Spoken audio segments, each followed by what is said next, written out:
ভারত শাসিত কাশ্মীরের পাকিস্তান সীমান্ত ঘেঁষা গ্রামগুলোতে আবারও দেখা দিয়েছে যুদ্ধের আশঙ্কা।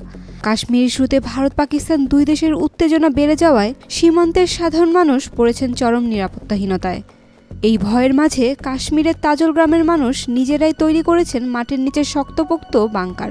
ছোট ছোট ঘরের নিচে বানানো এই বাংকারগুলোতে ঢোকার সিঁড়ি, কংক্রিটের দেয়াল আর মাথার উপর মোটা ছাদ, সবই গোলাবারুদের হাত থেকে বাঁচার জন্য।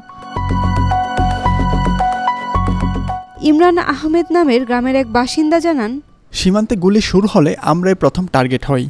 আগে এমন বাংকার ছিল না, এখন এগুলোর মধ্যে ঢুকে বাঁচার চেষ্টা করি। তবে নিরাপত্তার মাঝে থেকেও স্বস্তি নেই। গ্রামের অনেকে বলছেন, বাঁচব কি মরব সব আল্লাহর হাতে। গ্রামের বাসিন্দা ফাতিমা বেগম বলেন, আমরা খুব ভয় পাচ্ছি। গুলি চললে শেল এসে গ্রামে পড়ে। আমরা কোথায় যাব?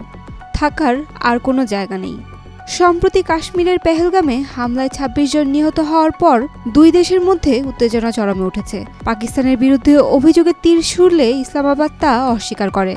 একদিকে ভারত বলছে হামলাকারীদের শেষ পর্যন্ত তাড়া করা হবে, অন্যদিকে পাকিস্তান বলছে ভারত পানি আটকানোর চেষ্টা করলে সেটাকে যুদ্ধ বলেই ধরা হবে। পাল্টাপাল্টি হুমকির মাঝে সীমান্তের মানুষ এখন শান্তির আশায় নিজেরাই প্রস্তুতি নিচ্ছেন সম্ভাব্য যুদ্ধের বিরুদ্ধে। গ্রামের মানুষ চান দুই দেশ আলোচনায় বসুক এবং সীমান্তে আবার শান্তি ফিরিয়ে আনুক। Saima Akter, Daily Sun. Follow us on Facebook. Subscribe our YouTube channel. Get the latest update on www.daily-sun.com.